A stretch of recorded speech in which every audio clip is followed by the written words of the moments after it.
venons de chanter ce cantique, un souffle nouveau. Pas que le Seigneur veuille nous donner quelque chose de nouveau dans le sens qu'il inventerait ou qu'il fabriquerait pour nous ce soir, non. Le Seigneur, ce qu'il veut faire, c'est renouveler. C'est renouveler quelqu'un, c'est renouveler un homme, renouveler une femme, renouveler chacun de nous dans ce qu'il est de toute éternité. Et ce que Dieu est de toute éternité, frères, sœurs, est non seulement suffisant pour chacun de nous, mais ce que Dieu est de toute éternité est glorieux. Ça nous dépasse. Ça nous dépasse. Et si nous avons pensé connaître à un moment donné, frères, sœurs, nous n'avons pas encore connu réellement. Si nous pensons savoir quelque chose de Dieu, eh bien laissez-moi vous dire, en tout respect et en toute humilité, qu'en réalité, nous ne savons rien. Nous ne savons rien. Et le Seigneur qui est là au milieu de nous ce soir, il veut se révéler tel qu'il est. Alléluia. Et il veut se faire connaître à notre cœur comme peut-être il ne s'est jamais encore fait connaître. Alléluia. Fais-toi connaître à nous ce soir, Seigneur. Révèle-toi à chacun de nos cœurs. Et que ce culte marque un virage pour chacun de nous ce soir. Alléluia. J'aimerais qu'on ouvre la Bible, la parole de Dieu dans 1 Chroniques, chapitre 13, à partir du verset 1er. 1 Chroniques, chapitre 13, à partir du verset 1er. Et ce soir, la parole de Dieu va être simple et il est bon pour nous d'être et de revenir à la simplicité de la parole de Dieu.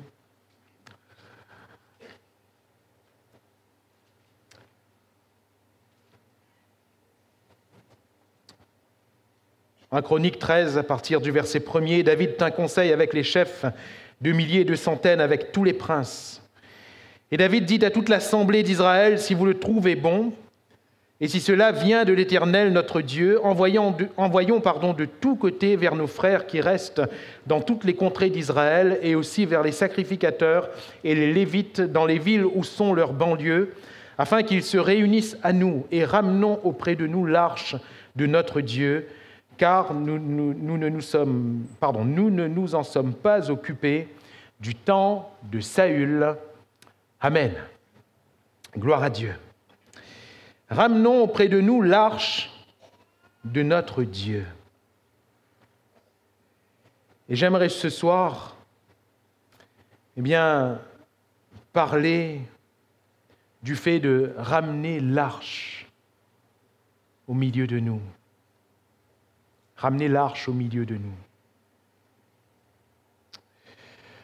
Vous savez, il y a quelques années de cela, en 2018,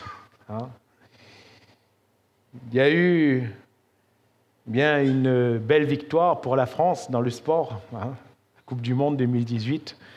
Pour ceux qui suivent un peu le foot, Coupe du Monde 2018, et il y a eu un chant à cette occasion, c'était « Ramener la coupe à la maison ».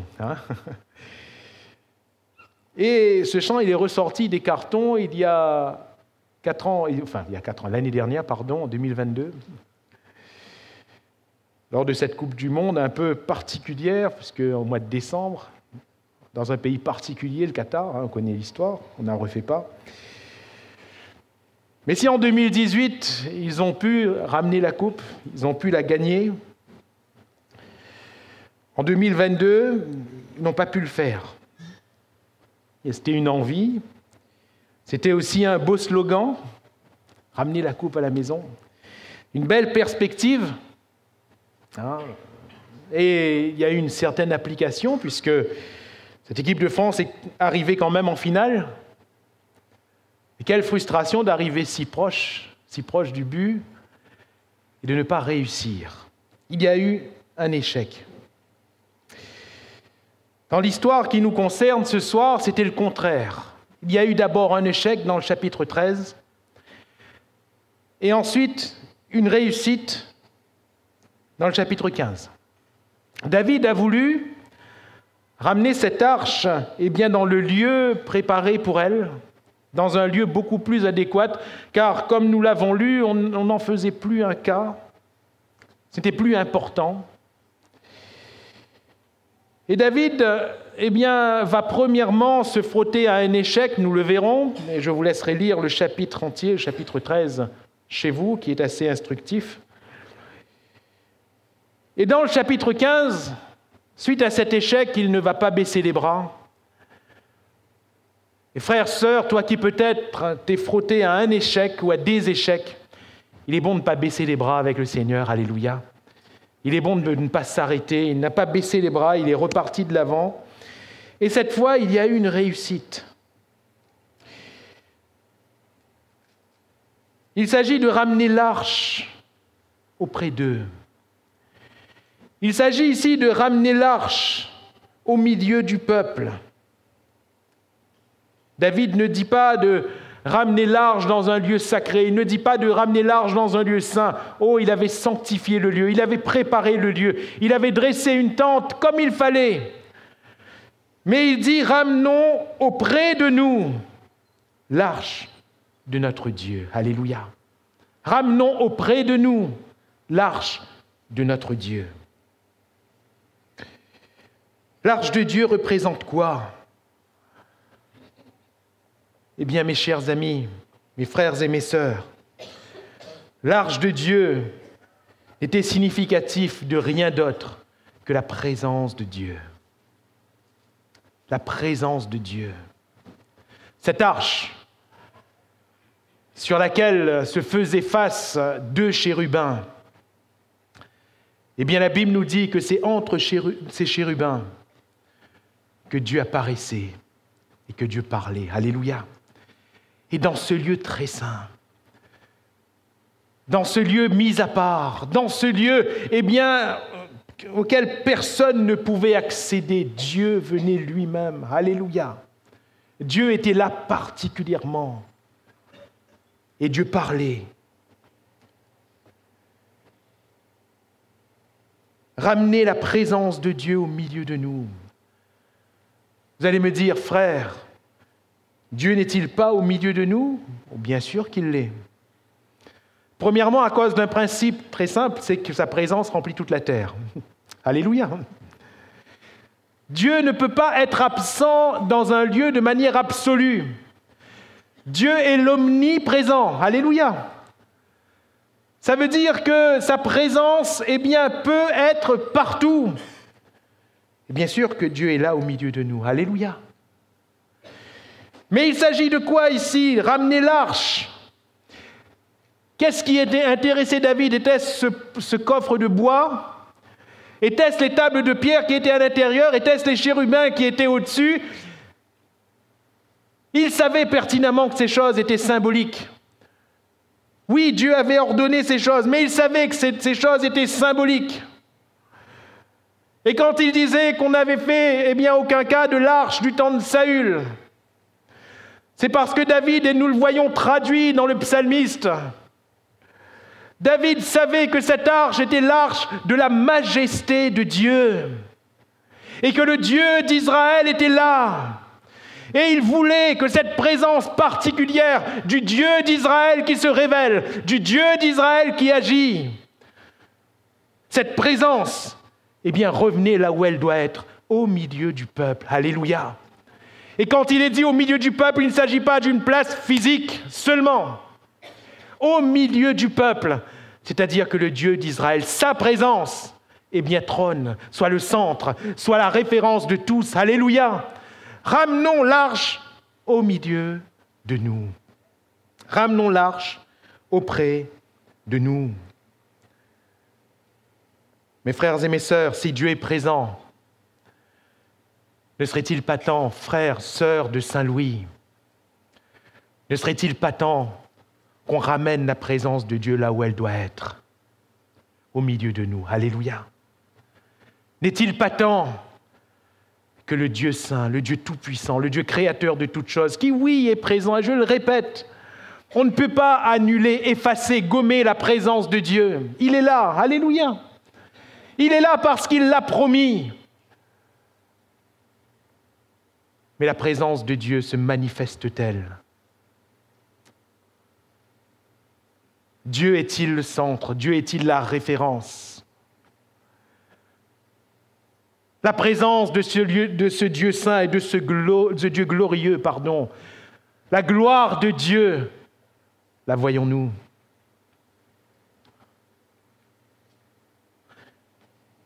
Il nous faut ramener cette présence là où elle doit être. Alléluia. Et au-delà de tous ces symboles, de toutes ces symboliques, ces hommes de Dieu de l'Ancien Testament, et dans la Nouvelle Alliance, ces hommes de Dieu, eh bien, ayant reçu la révélation, parce que l'Ancien Testament n'était que l'ombre des choses à venir, ils ont compris qu'il n'y avait qu'une chose qui comptait. C'était de la présence de Dieu, non pas de manière absolue, parce que Dieu est partout, mais qu'ils jouissent de la présence de Dieu. Alléluia. Mes frères et mes sœurs, nos cultes, nos réunions ne doivent pas être des réunions de chant, des réunions de prédication, des réunions où on élève sa voix, des réunions de Sainte Seine, des réunions de ceci ou de cela. Toutes ces choses sont bonnes. Mais dans toutes nos réunions, Dieu doit se révéler. Alléluia. La gloire du Dieu d'Israël doit être vue. Et on doit tous en jouir. Et ce qu'il y a de merveilleux, mes frères et mes sœurs, c'est que si l'arche portait quelque part la présence de ce Dieu saint, de la révélation de cette présence, car c'est de cela dont il s'agit, du Dieu qui se révèle. Mes frères et mes sœurs, de la Nouvelle Alliance, par le sang précieux de Jésus-Christ, nous sommes dans cette définition-là des arches. Parce que vous et moi, ne sommes-nous pas censés porter la présence de Dieu dans nos cœurs? En ayant fait alliance avec le Christ, Jésus lui-même, ne vit-il pas dans notre cœur par son esprit?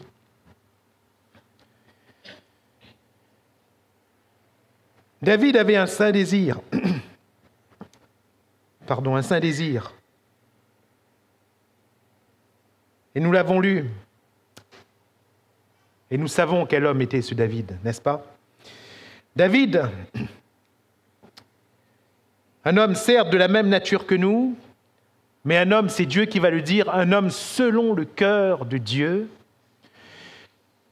Eh bien, ce David va avoir ce saint désir de ramener l'arche de Dieu et d'avoir la présence de Dieu auprès du peuple, là où cette présence doit être au centre de toute chose, comme étant la référence, comme étant ce à quoi nous devons veiller. Un saint désir. Et nous le voyons tout au long du chapitre 13, beaucoup de bonnes dispositions où il contacte et il rassemble tout le peuple. Il appelle les Lévites. Il appelle les sacrificateurs, il appelle les principaux du peuple, il appelle les princes. Et il veut que tout le peuple soit réuni, de bonnes dispositions, disais-je. Et puis il met la procession en marche. Et il choisit 2 hommes qui étaient certainement des personnes avec un bon témoignage, des personnes qui avaient une bonne réputation, des gens de bien, je le crois. Et ces 2 hommes, Uza et Akjo, ils ont commencé à suivre l'arche. L'arche était portée sur un char. Et dans un virage, alors que le char commençait à tanguer un peu, l'arche penchée et allait tomber. Uza a eu aussi d'excellentes dispositions, je le crois. L'arche allait tomber. Quoi de plus naturel que de mettre la main pour ne pas que ça tombe? Et c'est ce qu'il a fait. Il a essayé de faire que ça ne tombe pas, et puis tout d'un coup, il est mort. La Bible nous dit que Dieu l'a frappé. Bonne disposition, mais la colère de l'Éternel s'enflamma contre lui. C'est le texte qui le dit. La colère de l'Éternel s'enflamma contre lui. Mais Seigneur, tu es injuste. comment ta colère s'enflamme-t-elle contre un homme avec de bonnes dispositions? Un homme qui a certainement de bonne réputation. Je ne pense pas que David a choisi n'importe qui. Comment? Pourquoi ce gros échec? Et qu'est-ce qui va, dans le chapitre 15, amener au contraire la réussite dans une seconde occasion, dans un second temps? La Bible nous dit que dans cette première tentative, entre guillemets, même si dans son cœur ce n'était pas une tentative, pour lui c'était simple, amener l'arche et un point c'est tout. Qu'est-ce qu'il va faire? Eh bien que ça a échoué, David a été irrité. Et la Bible nous dit qu'il eut peur de Dieu. C'est un peu normal. C'est un peu normal. Un homme qui meurt. Qu'est-ce qui va amener la réussite à la seconde occasion? Qu'est-ce qui, pour nous, nous permet de ramener cette présence? Qu'est-ce que ça veut dire? Ça ne veut pas dire que la présence de Dieu, c'est quelque chose que je peux provoquer ou ramener. Non. Mais je peux permettre à Dieu de se révéler.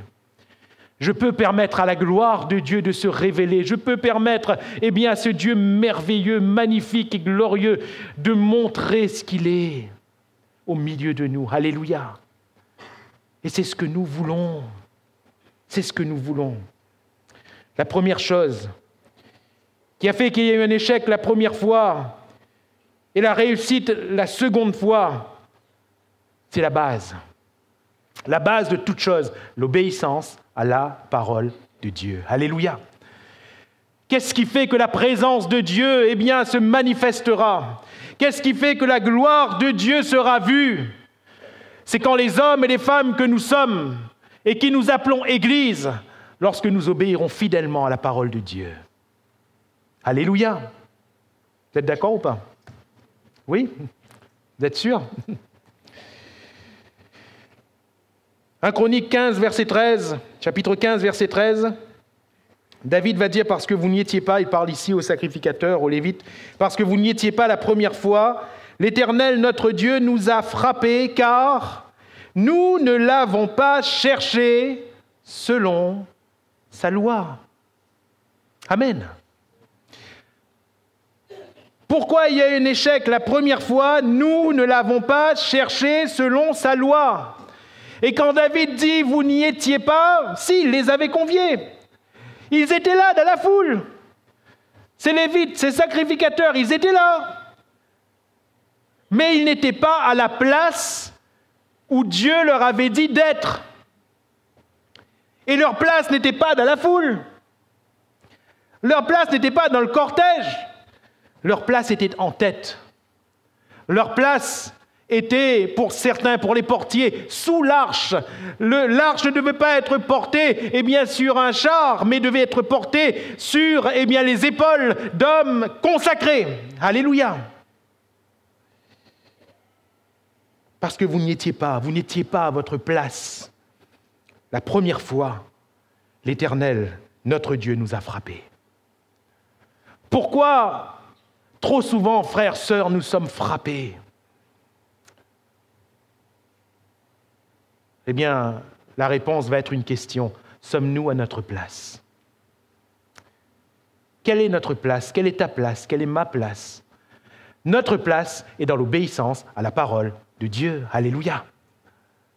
Notre place est dans l'obéissance à la parole de Dieu. Et l'obéissance à la parole de Dieu, va dire Samuel, vaut mieux que tous les sacrifices. C'est-à-dire que obéir à la parole de Dieu vaut mieux que tout ce que je pourrais faire pour Dieu. Parfois, on veut faire des choses pour Dieu, mais on ne veut pas obéir à sa parole. On n'est plus alors dans le cadre du service. Ça ne s'appelle plus servir Dieu. Lorsque je fais quelque chose pour Dieu, mais que je n'obéis pas à sa parole, ça ne s'appelle pas servir Dieu. Car servir Dieu, oui, c'est faire quelque chose pour Dieu, oui. Mais ce n'est pas faire ce qu'on a envie de faire, c'est faire ce que Dieu nous demande de faire. Alléluia. L'obéissance vaut mieux que tous les sacrifices. L'obéissance de la parole de Dieu, y sommes-nous. Pourquoi Israël, ce peuple qui est pourtant le peuple de Dieu, pourquoi Israël a été à plusieurs reprises frappé? Parce que ce peuple n'obéissait pas. Et pourquoi, à contrario, a-t-il été à plusieurs reprises béni? Israël était béni quand il obéissait à Dieu. Frères, sœurs, l'équation est simple, très simple. Très simple. Voulons-nous être bénis? Bénis comment? Il ne s'agit pas béni, recevoir ceci matériellement, recevoir ceci financièrement, recevoir cela, relationnellement, etc., etc. Ça vient en plus. Alléluia. C'est quoi la bénédiction? C'est la présence de Dieu, la gloire de Dieu qui se révèle. Alléluia. Et quand la gloire de Dieu se révèle, les miracles sont là. Quand la gloire de Dieu se révèle, la guérison est là. Quand la gloire de Dieu se révèle, nous voyons de grandes choses de la part de notre Dieu. Alléluia. Et nous sommes dans des temps où nous voulons voir de grandes choses. Nous avons soif de ces grandes choses. Mais il faut l'obéissance. Alléluia. Il faut l'obéissance. Et l'obéissance à Dieu vaut plus que beaucoup d'autres choses. Où sommes-nous ce soir? Sommes-nous dans cette obéissance à la parole de Dieu? Sommes-nous dans cette obéissance à Dieu parce que vous n'y étiez pas? Frères, sœurs, entrons dans cette obéissance. Alléluia. Qu'est-il écrit? Qui lis-tu? Ce qui est écrit pour nous, pour vous, pour moi, pour chacun. Alléluia. Pour chacun. Deuxièmement,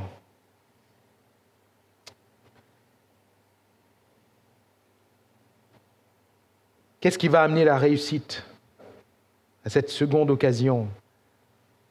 Ramener la présence de Dieu, la gloire de Dieu. Parle de l'obéissance à sa parole. Parlons aussi de la consécration. 1 Chroniques, chapitre 15, verset 2, alors David dit « L'arche de Dieu ne doit être portée que par les Lévites, car l'Éternel les a choisis pour porter l'arche de Dieu et pour en faire le service à toujours. » Alléluia. L'arche de Dieu ne doit être portée que par les Lévites. Qu'est-ce qui a fait la différence? Qu'est-ce qui a fait que la première fois, David, il va faire un char, il va prendre des bœufs et il va faire porter l'arche, tracter l'arche ainsi? Et tout d'un coup, il dit, l'arche de Dieu ne doit être portée que par les Lévites. La réponse est simple. Entre le chapitre 13 et le chapitre 15, David a lu sa Bible. Ou peut-être relu sa Bible. Frères, sœurs, ne faudrait-il pas qu'on lise notre Bible? Ou peut-être qu'on la relise? Je me sens un peu bête de dire ça, hein? Et c'est peut-être, oui, un peu bête. Mais combien y a-t-il de chrétiens qui ne lisent plus leur Bible? Frères, sœurs, pardonnez-moi, hein, je ne suis pas prophète, mais je sais. Je sais qu'aujourd'hui, il y a de moins en moins de chrétiens qui lisent leur Bible. Chrétiens, il y en a de moins en moins qui lisent leur Bible. Triste réalité, mais c'est comme ça. Et peut-être que c'est toi ce soir. Peut-être que c'est toi. David va comprendre. Et c'est une belle parenthèse ici, parce qu'on parle de l'obéissance à la parole de Dieu, mais comment pouvons-nous obéir à ce que nous ne connaissons pas? Comment pouvons-nous pratiquer ce que nous n'avons pas su, ce que nous n'avons pas compris?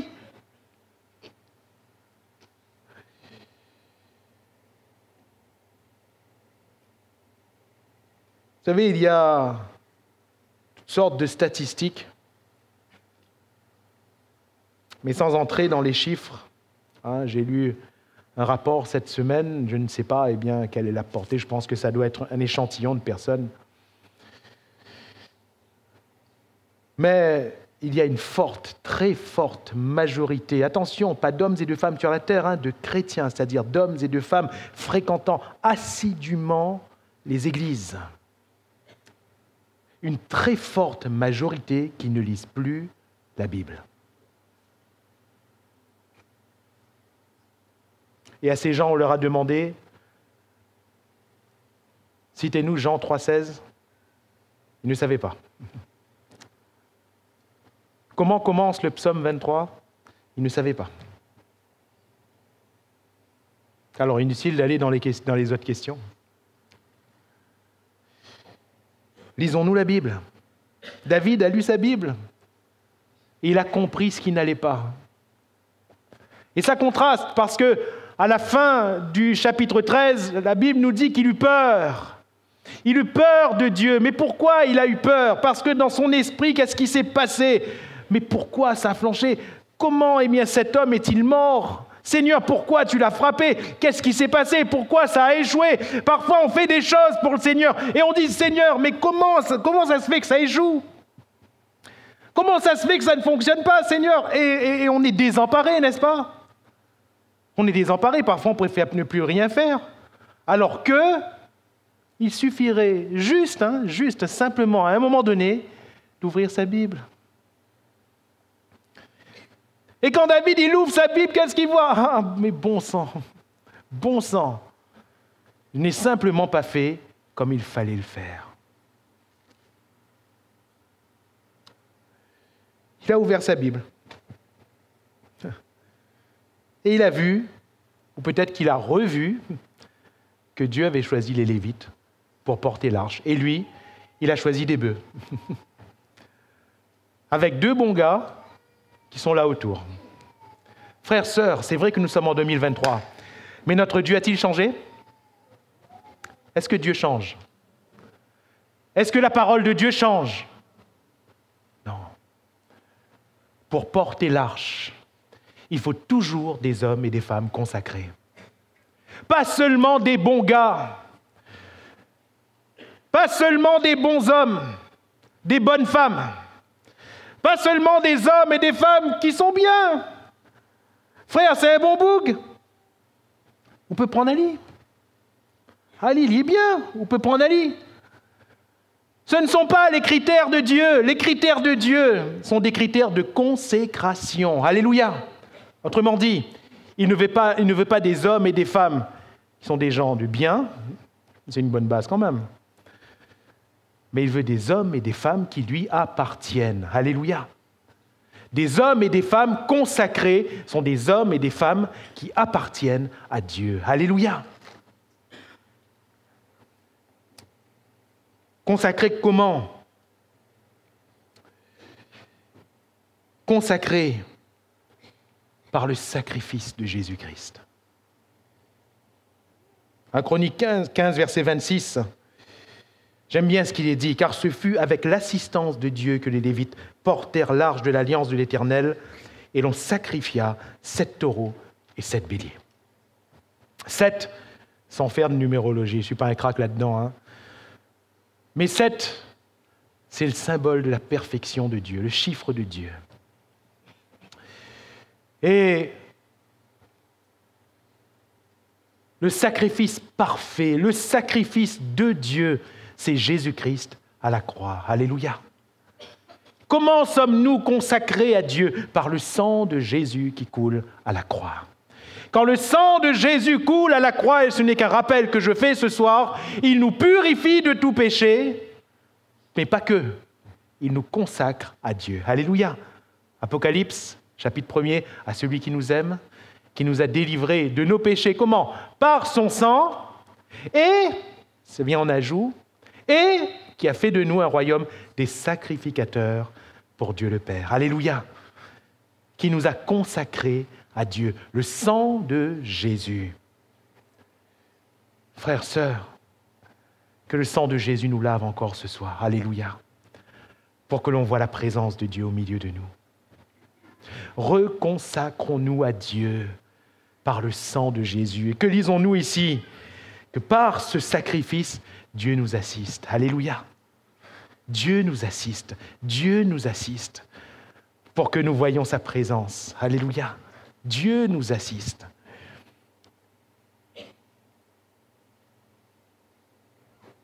Deuxièmement, Verset 14. Les sacrificateurs et les Lévites se sanctifièrent pour faire monter l'arche de l'Éternel, du Dieu d'Israël. Il y a eu quelque part une première sanctification. Parce que le sang de Jésus a coulé, le sang de Jésus a lavé nos péchés. Alléluia. Le sang de Jésus, oui, nous consacre à Dieu. Mais dans cette consécration, nous devons nous sanctifier. Qu'est-ce que cela signifie littéralement? C'est que suivant la parole de Dieu et toujours suivant cette parole, on ne touche pas à la première base. Et ces deux points ne sont pas indépendants. Nous ne pouvons pas parler de consécration sans obéissance à la parole de Dieu. Selon la parole de Dieu, ces Lévites et ces sacrificateurs vont se sanctifier, c'est-à-dire qu'ils vont se mettre à part. Alléluia. Ils vont se mettre à part. Se mettre à part de quoi? Eh bien, frères et sœurs, de toute souillure, de toute vaine manière de vivre, de toute chose, eh bien, qui pourrait offenser Dieu. Et ils devaient faire super attention. Parce que sinon, ils allaient subir le même sort, qu'Usa. Ils allaient mourir. Frères, sœurs, quand nous ne faisons pas attention, la mort nous frappe. Car le salaire du péché, c'est la mort. Quand nous ne nous mettons pas à part, le diable a prise. Et croyez-moi qu'il frappe. Quand il peut, il ne s'en prive pas, il frappe. Il frappe un homme, il frappe une femme, il frappe une famille, parce qu'on ne s'est pas mis à part. Ils se sont sanctifiés. Et enfin, dans cette consécration toujours, le sacrifice, le sang, la mise à part, la sanctification et le revêtement. Ils étaient revêtus. Verset 27, chapitre 15, verset 27. David était revêtu d'un manteau de byssus. Il en était de même de tous les Lévites qui portaient l'arche, des chantres, de Kénania, chef de musique parmi les chantres, et David avait sur lui un éphod de lin.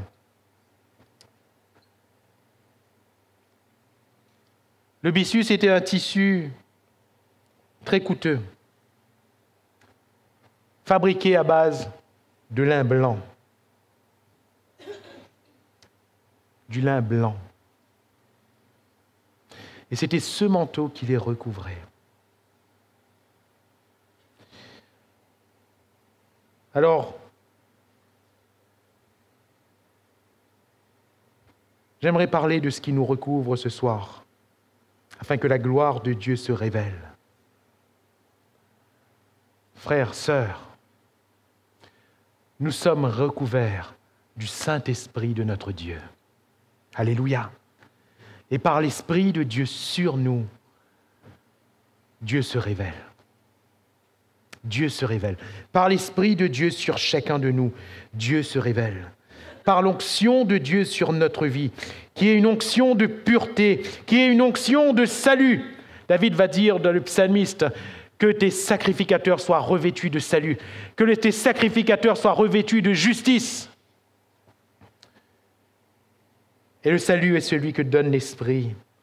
La justice est celle que donne l'Esprit. Son onction sur nous, alléluia, nous permettra de voir et de goûter à la gloire de Dieu.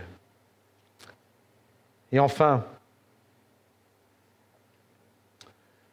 pour amener cette présence, il fallait l'obéissance à la parole, il fallait la consécration, et puis il fallait, c'est très présent, je ne peux pas en parler anecdotiquement, je pense qu'il est à propos d'en parler aussi parce que nous omettons ce côté très souvent. Il fallait l'expression de la joie. Alléluia! Il fallait l'expression de la joie. En 1 Chroniques, chapitre 15, verset 25, David, les anciens d'Israël et les chefs de milliers se mirent en route pour faire monter l'arche de l'alliance de l'Éternel depuis la maison d'Obed-Édom au milieu des réjouissances. Alléluia! C'était pas un enterrement, là? C'était la joie. Alléluia! Frères, sœurs, sommes-nous dans la joie? Sommes-nous dans la joie? Vous savez, Dieu est un Dieu de joie. Dieu est un Dieu qui communique, qui donne la joie. Et Dieu rend son peuple joyeux. Et il me semble que devant la face de Dieu, l'expression de notre joie est importante. Vous savez, surtout à cette époque, dans la cour de ces rois d'Orient, on n'avait pas le droit d'avoir un visage triste. On n'avait pas le droit d'exprimer une tristesse, parce que sinon, on pouvait être mis à mort. Plusieurs exemples, même dans la Bible, on le voit. Par exemple, à la cour du roi où était Néhémie, la Bible nous dit que le roi a vu qu'il avait un visage triste. Et pourquoi le roi l'a-t-il souligné? Non pas parce que Néhémie, c'était son ami proche, pas du tout. C'est parce qu'à sa cour, là, devant lui, il y avait un homme qui avait un visage qu'il ne devait pas avoir. Tout simplement. Le roi n'était pas en train de signaler un changement. Néhémie, d'habitude, tu es joué. Non, c'est parce que à la cour du roi, il n'y avait pas le droit à la tristesse. Frères, sœurs, dans la cour de notre roi, il n'y a pas de tristesse. Alléluia. Dieu est un Dieu de joie. Dieu est un Dieu qui nous fait nous réjouir. Dieu est un Dieu de réjouissance. Et quand vous lirez dans le chapitre 15, mais aussi dans le chapitre 13, et c'est ce qui est remarquable, dans le chapitre 13, il y avait des choses qui ont manqué. Mais les chants étaient quand même préparés. La procession était quand même préparée. Dans le chapitre 15, c'est accentué selon la loi de l'Éternel. Mais il y avait des chants, alléluia. Il y avait des réjouissances, il y avait des danses. David lui-même dansait et sautait devant Dieu. Sa femme, quand elle va le voir, l'une de ses femmes, donc Michal en l'occurrence, la fille de Saül, la Bible nous dit qu'elle va le mépriser. Parce qu'elle va dire, mais David, je te donne en spectacle. David va dire, non, je ne dansais pas devant les hommes, je dansais devant Dieu. Alléluia. Quand on se réjouit, ce n'est pas pour faire l'intéressant. Quand on se réjouit devant Dieu. Alléluia. On ne se fabrique pas une posture, on ne se fabrique pas une joie, non, on exprime notre joie. Alléluia. Parce que Dieu nous remplit de joie. Quand on loue le Seigneur, on exprime notre joie. Quand on l'adore, on exprime notre joie. C'est dans les réjouissances que Dieu se révèle. Alléluia. Ces hommes et ces femmes d'Israël l'avaient compris. Habakkuk va dire, eh bien, les vergers ne reverdiront pas. L'abondance ne reviendra pas. Le dommage va rester, le drame restera, mais il va dire toutefois, je veux me réjouir. Alléluia. Je veux me réjouir dans le Seigneur. Et il va louer le Seigneur de manière extraordinaire, parce que dans son cœur, il y avait de la joie. Alléluia. Comment ça se fait qu'aujourd'hui, on vient au culte, on peut encore venir au culte sans joie dans son cœur? Frères, sœurs, tout est fait pour que nous abandonnions nos tristesses aux pieds du Seigneur. Tout est fait pour que nos fardeaux, nous les déchargions sur le Seigneur. Et pour que nos cultes, nos chants, soient des chants de joie. Alléluia. Des chants d'adoration dans la joie, des réjouissances. Des réjouissances. Mon frère, ma sœur, où est ta joie pour ton Dieu? Où sont tes réjouissances pour ton Dieu?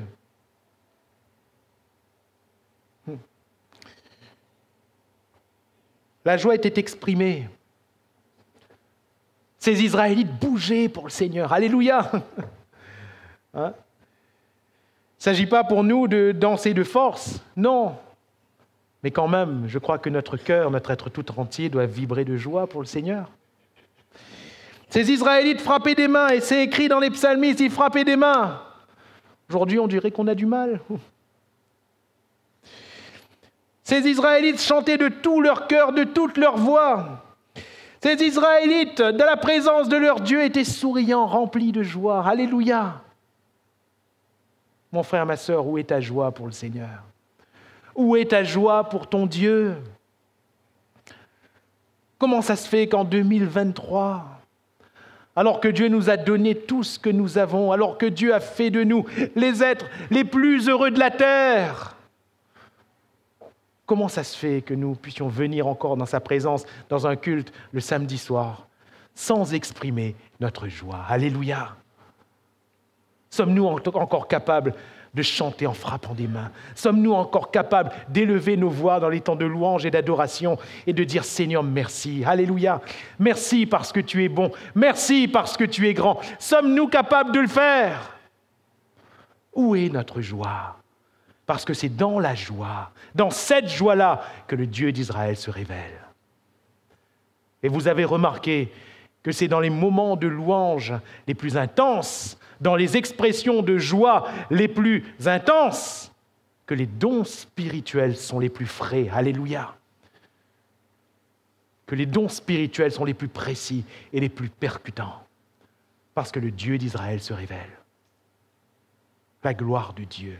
Alors j'aimerais conclure. Et frères et sœurs, voyez, si David a voulu faire dans un premier temps comme cela lui semblait bon, comme cela lui semblait bien et appréciable, oh, il aimait Dieu, il craignait Dieu, ça, il n'y avait pas de problème, c'était un homme selon le cœur de Dieu. Il y a eu quand même un échec,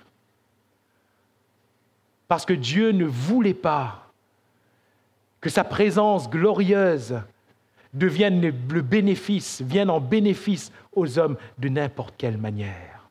Dieu est saint, alléluia. Et c'est ainsi que nous devons le concevoir. Nous devons le chercher afin qu'il se laisse trouver, alléluia. Et je me laisserai trouver, a-t-il dit, si vous me cherchez de tout votre cœur. Nous ne l'avons pas cherché selon la loi, dans un premier temps. Et quand David a ouvert sa Bible et qu'il l'a lue, il a dit « Ah, d'accord Seigneur, je ferai comme tu me dis. » L'obéissance à sa parole. Alléluia. C'est notre place. Et c'est ainsi que Dieu va se révéler. Il a dit « Ah, pour porter l'arche, où la gloire de Dieu va se révéler, pour porter cette arche, il faut des hommes qui sont consacrés. Il n'y avait pas de femmes à l'époque parmi les Lévites. Il faut des hommes consacrés. Mes frères et mes sœurs, reprenons notre place dans l'obéissance à la parole de Dieu. Reprenons notre place dans la consécration à Dieu. Dieu t'attend. Alléluia. Dieu nous attend parce qu'il veut se révéler.